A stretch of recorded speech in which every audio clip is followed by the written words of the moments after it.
You're listening to the Small Business Talk podcast with Cathy Smith, episode 49. Small Business Talk is a podcast for business owners and entrepreneurs who want a better way to run their businesses without spending years doing it the hard way. Small Business Talk is hosted by Cathy Smith, who has run the same marketing agency for more than 17 years and helped hundreds of business owners achieve their marketing goals. Happy New Year! Welcome to 2020. Can you believe Christmas has been and gone, and most people will be heading back to work next week? At the time of recording, Australia is gripped in its worst bushfire season in history, with up to 1,000 homes being destroyed, 15 people being killed, and 3.1 million hectares, or approximately 8.4 million acres of land being burnt. Our hearts, prayers and thoughts go out to everybody who's been affected, and to all the wonderful men and women who have largely given up their time to help fight these fires. In Australia, most people who help fight the fires and protect our homes and properties are highly skilled volunteers, and we thank them. This is one of the most important reasons for you to have a thriving business that supports you well. So in these times of disaster, you are able to give a little or a lot of time or money to these great causes. How are you going with your goal setting? Have you sorted out all your plans for 2020? Written them down, broken them up into chunks, micro goals, and planned out how you're going to tackle them each week? If you need a bit of help, go back to episode 48 of Small Business Talk, to where Charlotte Brown and I discuss the steps that you will need to take for successful goal setting. Did you take a good look at yourself and your business and wonder why you're on this whole entrepreneurial journey, and if it's for you? Well, before you throw the baby out with the bathwater, why don't you listen to today's episode? This week, as part of our holiday series, I'm going to replay our very first episode of Small Business Talk, How to Fall in Love with Your Business, where I spoke to Pauline Bright. Pauline goes through some different phases of your business life and how you might be able to look at your business in a different light, a more loving light. I hope you enjoy this replay of the Small Business Talk episode 1. Next week we will be back to our regular format, and it will be our 50th episode. So really looking forward to that. Now it's over to Pauline and how to fall back in love with your business. Today we're having a chat with special guest Pauline Bright from Bright Business Coaching, the award-winning business coach with over 14 years' experience. She's personally had 11 businesses. She's a coach and a mentor and loves helping business owners to create businesses that they will love. And we're going to be talking about how to fall in love with your business again. Welcome, Pauline. Brilliant. Thanks, Cathy. Great to be here. So how would we fall in love with our business again, and why do we need to fall in love with our business again? Well, it's one of those things that I think most people come across at some point in their business career. First of all, you have to look at why do you fall out of love with your business. And so I treat it a bit like a romance. So when a romance dies, we do all kinds of things. So we blame the other person, they're stupid, they're this, they're that, and you can blame your business as well. And it could be that you and your business were a bit of a mismatch. You were never really suited to each other. Sometimes the business becomes harder than you imagined it was going to be. So it's not as much fun as it used to be. No, that's so very true, isn't it? And things change. Like in any relationship, people grow and people don't and things like that. So in your business, things change and it's not the relationship that you started out with. The original idea you had and where you are now could be worlds apart. A lot of what happens also is that people blame themselves, like, I mustn't be cut out for this, or, it's just not my thing. Sometimes we just get down on ourselves. Oh, we do. And we just think, well, We can't possibly be a business owner. It must be for somebody else. Yes. But, that's that, do we push through or do we give up? So I'll talk about that in a second as well, because I like that angle of what do you quit. And then there's a vision. So most people, when you start out with a business, you start with some kind of vision of what it's going to be like. And somewhere along the line, where you thought it was going to be and where it is now, totally different places. So the vision has gone. That can make a big difference as well. It's so very like that meme you see of where is success. And you start should be at one end, success should be at the other end, and it's a straight line. Yeah. No, and it's never like that, is it? Doesn't happen like that at all. It's a perfect squiggle. Yeah. And then there's, for some people, a business affair is a bit like a short fling, a short mad fling. So they kind of engage with it and then discover that they never really meant it to be a long-term thing. And then all of a sudden they find themselves in a long-term relationship with their business and they don't actually like it. True. So that's an interesting place to be. So I call that the 7-year itch. You know, sometimes we get the 7-year itch. It's just not as much fun as we thought it was going to be. And so what do we do next? Perfect. And I think these are great questions to ask, because until you know what your relationship with your business is, you won't know how to fix it. Talking about personalities, if you're a great starter, but you're not a great finisher, and you really don't love the middle bits of business, the constant kind of demand on your time and attention and your energy, then you have to work out which of the bits I love the most. So for some people, it's just the start of things. Yep. And some people, it's the finish of things. So I love to tidy up and finish after people. For some people, it's that kind of that nice, slow, steady, let's just get this moving and keep going. And until you know what kind of person you are, you won't know what you're suited to. Absolutely. So you absolutely have to start at the beginning. Yes. What are the things that are causing this problem before I can fix it? Yes. I reckon that falling out of love is not such a bad thing after all. Absolutely, because sometimes you just need that reinvigoration, re-energy. Yeah, and it's what makes you look at things differently. You can stand back and see it from a different perspective, and I like that. And sometimes it might be time to quit.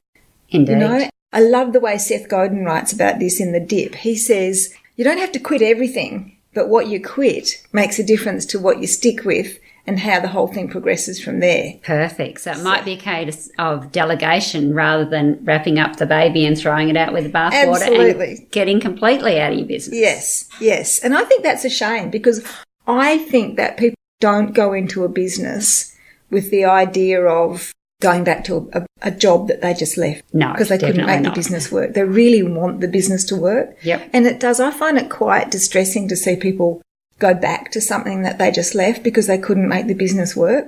And I do think that you should fall in love with your business. I do think that it should be a love affair. It should be a really exciting ride. It should be like something where you just get out of bed every day and just go, I love it. I can't wait to get there. And I think if it's anything short of that, you need to do something about it. Absolutely. And sometimes that just reinvigoration's like almost having a new romance, so that you can then fall back in love and get back on the horse and off you go. Yes. One of the things that you have to look at to fall back in love with your business is look at the things that no longer serve you, the parts of your business that you really don't like. Yep. So this is a little bit like looking at your partner and thinking, why do they have that disgusting habit or that irritating thing that they do? And so the things that irritate you about your business make you want to turn away or do something different. You need to look at those things first and then work out, well, can I live with it or do I need to change it? Okay. And I can almost guarantee that most of those things that are happening happen because of habits you've got. The business is an inanimate object. It's nothing. It's your personality that's in the business. So if you work out, what are my habits? What are the things that I'm saying to myself about my business? And you can understand that, you can talk yourself into it or you can talk yourself out of it. I mean, it's like getting up in the morning and having a crazy bad day, or getting up in the morning and going, that guy cut me off on the way to work, but I'm fine. Yeah. Everything's good. I'm going to have a good day. Yeah. It's really a decision. But, I'm a little bit strange. I listen to songs that play in my head. But when you listen to the songs that play in your head, and everyone's got their own method, like there'll be a little trigger. I listen to the songs, I listen to the lyrics and go, isn't that interesting? I must be feeling that way or thinking that thing. Yep. There's triggers inside your business. There's triggers inside you that lets you know what's happening. And it could be dreams, it could be daydreams, it could be conversations you have, it could be things you're watching on TV, it could be a million things. If you just stand back and focus on, what am I listening to? What am I telling myself? What's going on here? Because, like we said, you can talk yourself into it or out of it. It's entirely your choice. Absolutely. So you do have to be very careful about what you listen to. Yes. Looking at things that no longer serve your business. This is a little bit like, so you know how in shopping centres where every so often they make shop owners redo their businesses. So they revamp them. They make them, spruce them up, new flooring, new fittings, new everything, really give them a new fresh look. Yeah. If you don't have that kind of pressure on you as a business owner from the outside, it's something you have to look at for yourself. What a great idea. You do need to think about, if I were to spruce up my business every few years, what would it need? And so if you think about it, I guess it's the difference between going to the day spa, getting your nails done, or getting your hair cut, nice new haircut, or some nice new snazzy clothes, or do you need the full facelift? Yeah. So, it's that different. And maybe it's like when people are selling their homes, they do it up really nice, they finish everything off, put those PowerPoints back on, they give it a coat of paint, and then they don't want to sell it.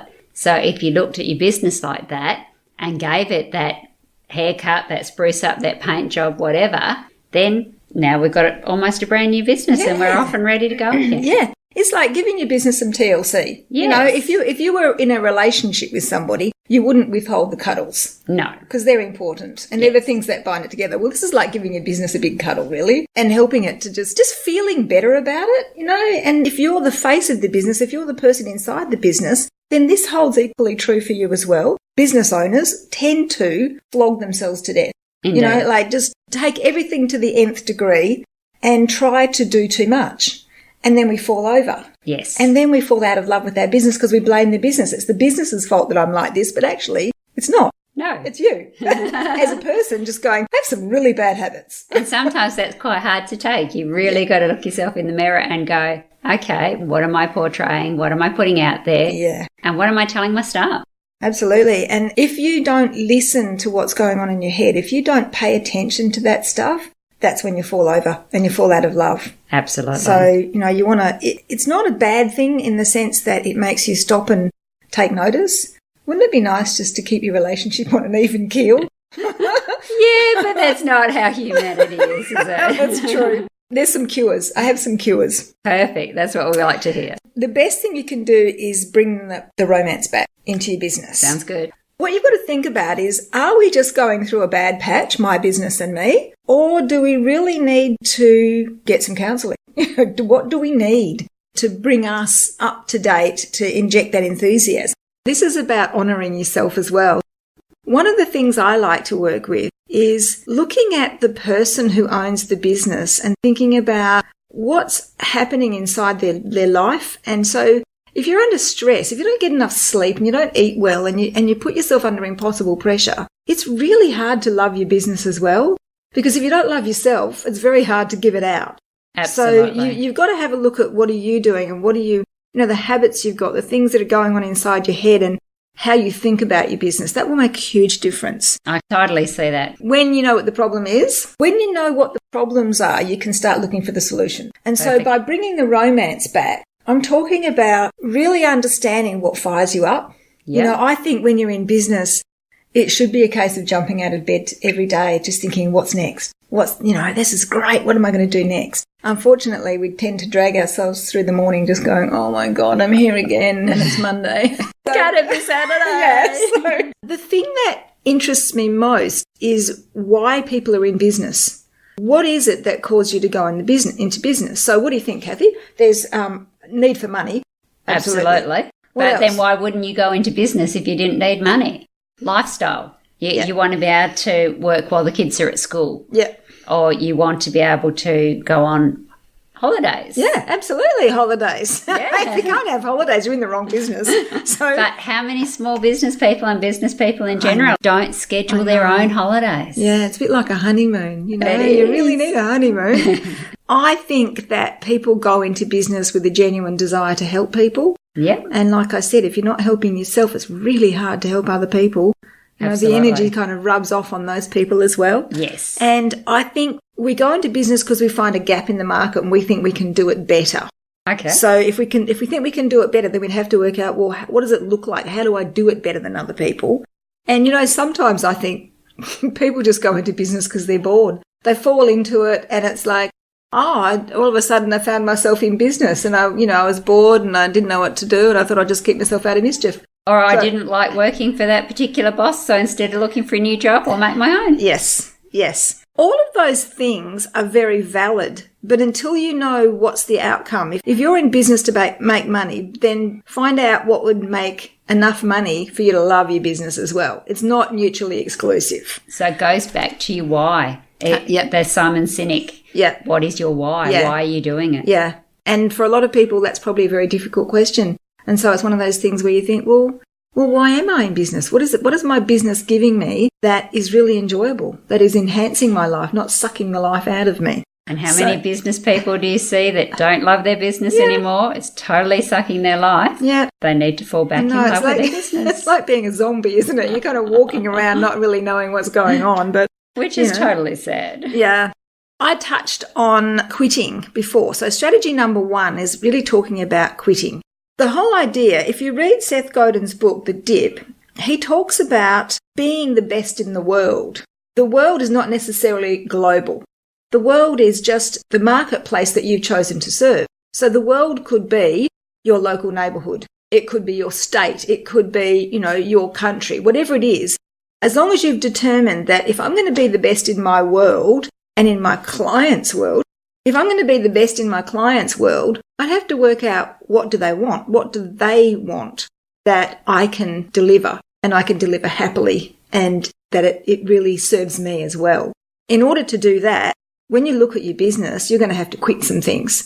You're going to have to stop doing some of those things that wear you out and get you nowhere.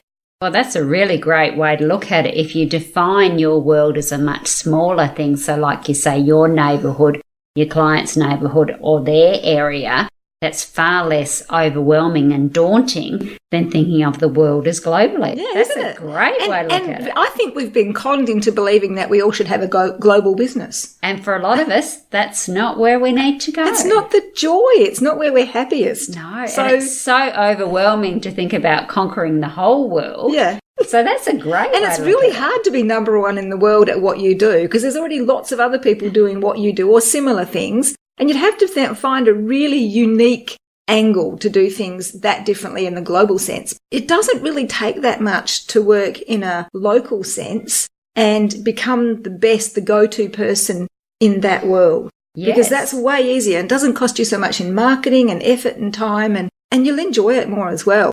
Look at the things you want to quit and look at the things you want to stick with and read the book. Like the book is brilliant. It's a 2-hour read. It's a little tiny book and it's a brilliant little read. Now, strategy number 2 is you can talk yourself into or out of anything. The best thing you can do is think about what is it I want? Why am I in business? What do I want? How do I want to get it? Who do I want to play with? Okay, so ask those strategic questions. Yes, because if you can ask those questions, instead of just trying to serve everybody, and what I see is, instead of people quitting as well, people try to expand what they do instead of just getting really good at some really core things that you can be known for. So instead of going wide, go deep. Be very good at it. Yeah, go deep. Whatever happens in your business, it's up to you to take responsibility for it. You can't blame other people for it. You can't blame your customers. I hear so many people blaming their customers. And really, the customers, it's not really their fault. Sometimes you're attracting poor customers. So, that's a whole other story. The thing about the strategy is to understand what it is you want, be the best in that world, and go nice and deep. Nurture yourself as well. I don't find it very difficult at all to learn about business, study business, because I'm fascinated by it. I just love it. And so for me, that's not a chore. It's more a passion then. Yeah. So it is about finding your passion. Absolutely. Strategy number 3, and this is the one where I think a lot of people fall down. I was on a a social media site the other day having conversations with people, and there was a guy asking, what are your tips and tricks for getting over Monday-itis? I've got Monday-itis, I party too hard on the weekend, and I just can't even face work on Monday. Oh, dear. Yeah, so why are you in business? Why are you partying? Oh, it doesn't matter. That we could go down a completely different story. I know. And I do think there should be time for partying, absolutely. Oh, yes. But see, there's a solution to this. And it was really funny because people were talking about, I drink a cup of hot water, I do Pilates, I go for a walk, I eat this kind of breakfast, I do this, I do that. None of those things are relevant unless they're going to suit that person. Absolutely. So the idea is, rather than being faced with Monday-itis, make your Monday attractive. Perfect. On a Sunday night, you know what you're going to be doing on Monday morning and you just can't wait to get to it. In my business, I don't make appointments on Mondays because Monday's my day. I'm very protective of my Mondays. And if you ever want to get anything done in business, then you've got to carve out some time for yourself to work on those special projects. Yes. If you carve out Monday as a really fun day, so for me, it's my project day, it's my learning day, it's my marketing day, all the things I really love to do. I look forward to Mondays. And I also look forward to Fridays because Fridays are my freedom day. Freedom, funds, family, friends, whatever I want to do on a Friday, it's sort of like launching into the weekend as well. So I've got these nice top and tail weekdays. And then I've got Tuesday, Wednesday, Thursday to really get into my business and do the work of my business. What a great idea. So, and this is not going to fit every business, but I do think you need to be a bit selfish. You want to really love your business. It's a good idea to do things that you want to do. And also to look at working on your business, not in your business. And if you've got that blocked time, you're able to do that. Yeah. And the way I look at it, it's being reactive or proactive. And so if you don't have any proactive time in your business to work on the projects that you really love and the things that are going to build your business, you'll always be reactive. I'm at my best in the mornings. So I do my proactive work in the mornings. I'll make courses. I'll do some writing. I'll do, work on projects because that's when my energy is highest. And then in the afternoon, I might look at my emails and I might do some reactive stuff, things I need to do. So it's about that combination of both of those things. That sounds great. And especially with your email, because you get very reactive with emails. And if you start your day like that, quite often you can completely blow it. Yes. And then you get to the end of the day and think, well, I've done nothing for myself. No. I didn't love it. I had Monday-itis. It was horrible. And it was Wednesday. Yeah. Oh, no. Then you're really behind the eight ball. I want to give you a bonus now. The fourth tip is really about working out where you best fit in your business. Some people are starters. Some people are brilliant at starting and then they just taper off at the end. So if you knew that about yourself, that you're a really good starter, then the way you fall back in love with your business is to be the starting person. Be the person who thinks up the projects, comes up with the ideas, is the person who initiates stuff. And then you find a team. You might not have a team already, but you could have a virtual team, or you look around at the people around you who've got the skills you don't have, and then to start to put that thing together. I see so many creative people who start stuff and then they don't finish it because they don't know what to do with it. They have no idea. They don't know who to give it to finish. They can't get on to that next step. Yeah. So if you can use, like you say, a virtual team or contractors, maybe do some of that grunt work for you. Yeah. So you come up with the idea, set the plan up, pass it on to them, and then you might finish the end of it. Yeah. And it's a much nicer place to be because it's more energizing as well. You might be a starting person.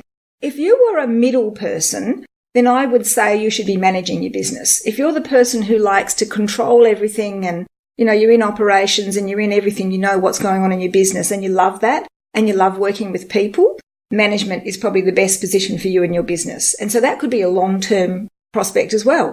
Maintaining a relationship rather than, going out and having an affair. So maintaining that relationship. And then the last one is the finishers. And, I don't think that we have enough finishers. But there's people in the world who love to bring things to fruition. And, these are the people like VAs, assistants, people who absolutely love to gather all that chaos together and put it into something that can be completed and implemented. And I think that's what happens with the people with great ideas. They run out of implementers, or they don't connect with implementers, so they don't get things done.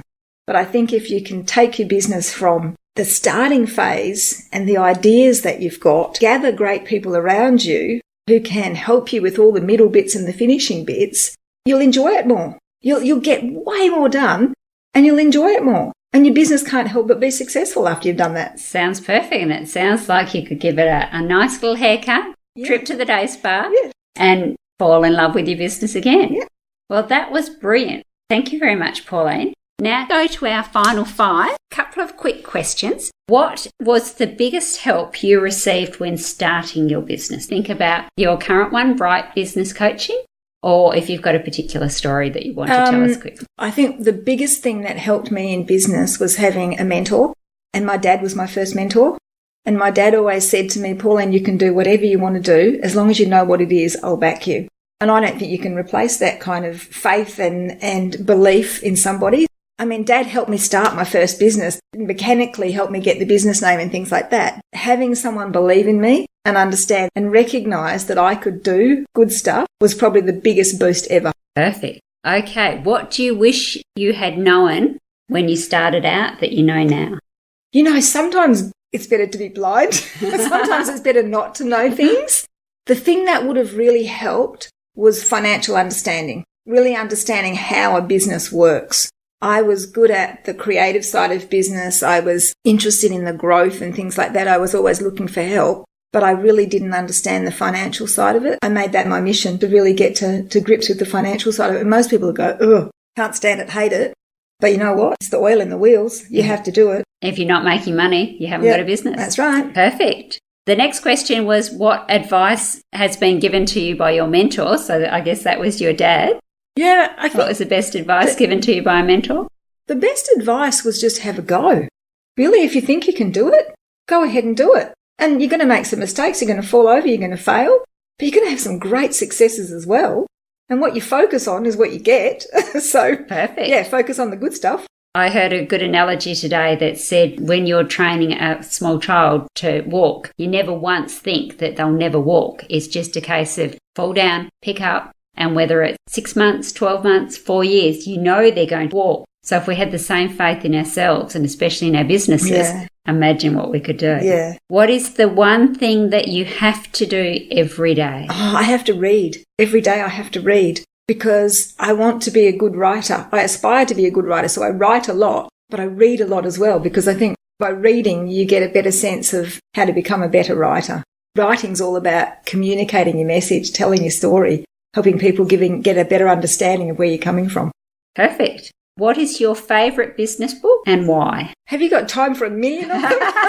Let's go with one. You've already given us one with Dip. The Dip. I think probably one of the most influential was Stephen Covey, 7 Habits of Highly Effective People. And the thing that stands out for me is sharpen the saw, because I think that's about really honing your skills. Definitely. Sounds good. So that's our final 5. Where can people find you? If they've loved this, where can they work with you more? You can find me at paulinebright.com. Pretty simple. If you want to call me, 0413 739 196. Always happy to have a chat because I love talking to people about business ideas. Just tell me what you've got and we'll see what we can make of it. Sounds perfect. Well, thank you very much, Pauline, for being our very first guest speaker on Small Business Talk. Thanks, Cathy.